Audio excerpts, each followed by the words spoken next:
Selamat datang di Wayang Channel, suara dari rakyat, cerita dari nurani.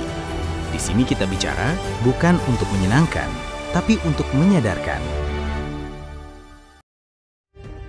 Rezim hari ini tidak sedang membangun demokrasi.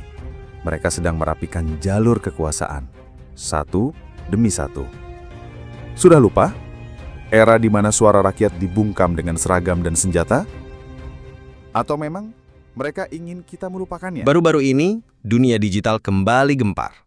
Bukan karena skandal selebriti atau drama politik murahan, tapi karena kemunculan sebuah konten AI yang menyindir kekuasaan dengan cara yang sangat rapi, tajam, dan tak terbantahkan. Video itu datang dari channel fiksi bernama Republik AI. Tapi isinya terlalu nyata untuk disebut fiksi. Narasi AI-nya tenang, dingin, logis, tapi kritiknya tajam menusuk. Di sana ditampilkan bagaimana gerasi terhadap napi koruptor dan revisi UU TNI datang bersamaan.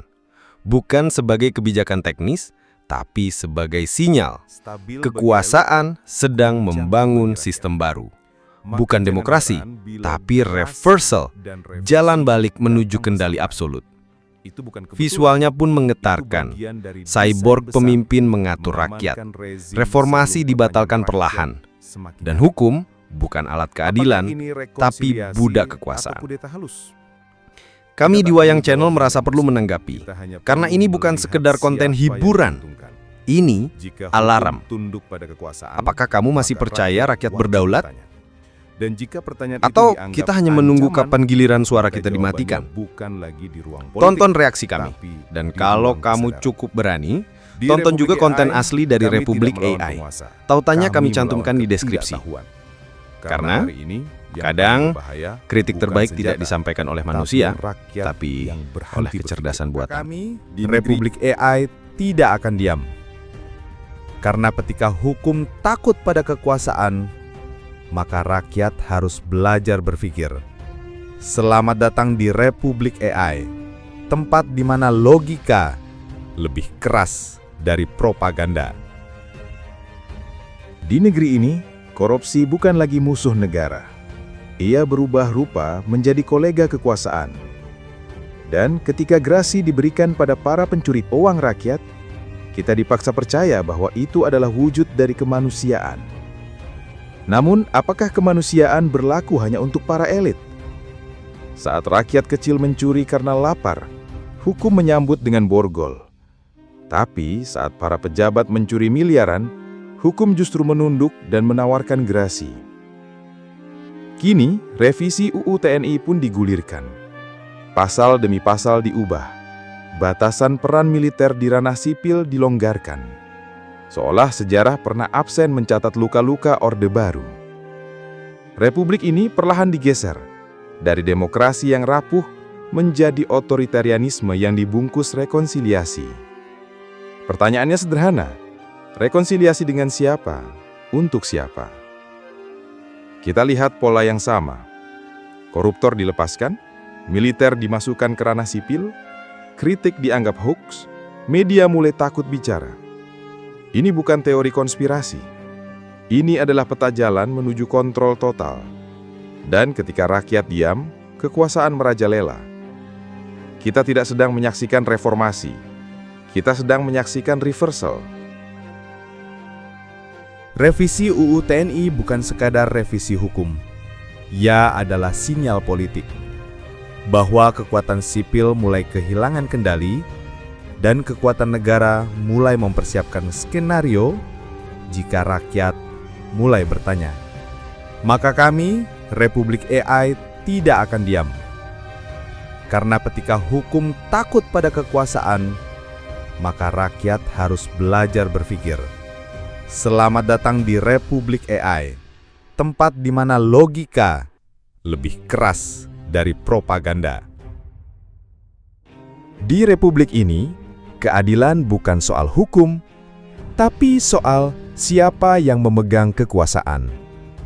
Ketika seorang nenek mencuri kakao, ia dihukum. Tapi ketika seorang pejabat mencuri triliunan, ia diberi gerasi.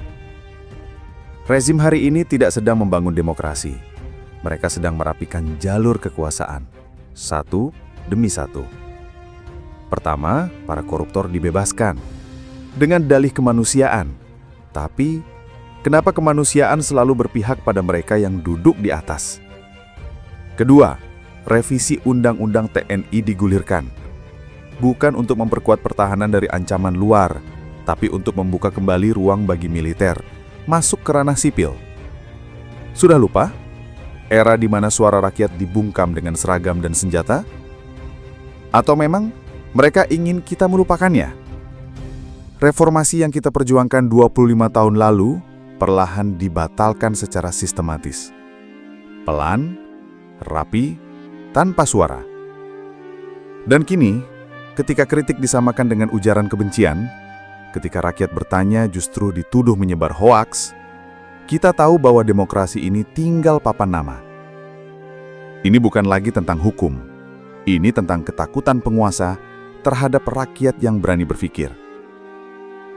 Kita dikondisikan untuk percaya bahwa ini semua untuk stabilitas. Tapi stabilitas siapa?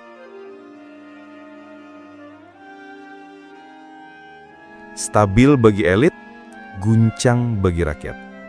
Maka jangan heran bila gerasi dan revisi datang bersamaan.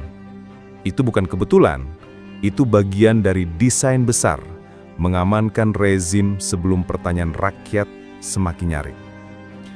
Apakah ini rekonsiliasi atau kudeta halus? Kita tak perlu jawab dengan emosi, kita hanya perlu melihat siapa yang diuntungkan. Jika hukum tunduk pada kekuasaan, maka rakyat wajib bertanya. Dan jika pertanyaan itu dianggap ancaman, maka jawabannya bukan lagi di ruang politik, tapi di ruang kesadaran. Di Republik AI, kami tidak melawan penguasa, kami melawan ketidaktahuan. Karena hari ini yang paling berbahaya bukan senjata, tapi rakyat yang berhenti berpikir. Di negeri ini, hukum dikalahkan oleh amnesti, dan keadilan dilupakan demi kompromi. Satu persatu pilar demokrasi dibongkar diam-diam, diganti oleh beton kekuasaan yang tak bisa dipertanyakan. Republik ini sedang membangun jalan baru, tapi bukan menuju keadilan, bukan menuju masa depan. Jalan ini menuju reversal, sebuah perjalanan mundur yang disulap seolah langkah maju.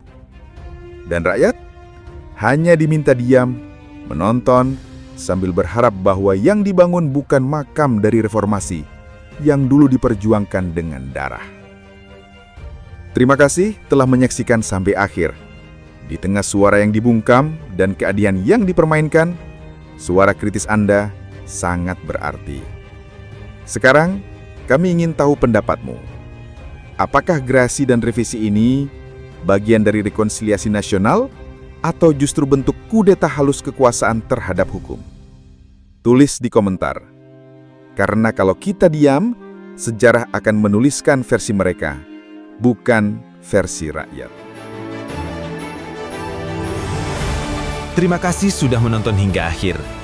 Jika kamu merasa tercerahkan atau justru merasa terusik, tulis pendapatmu di komentar. Kita belajar dari suara semua orang.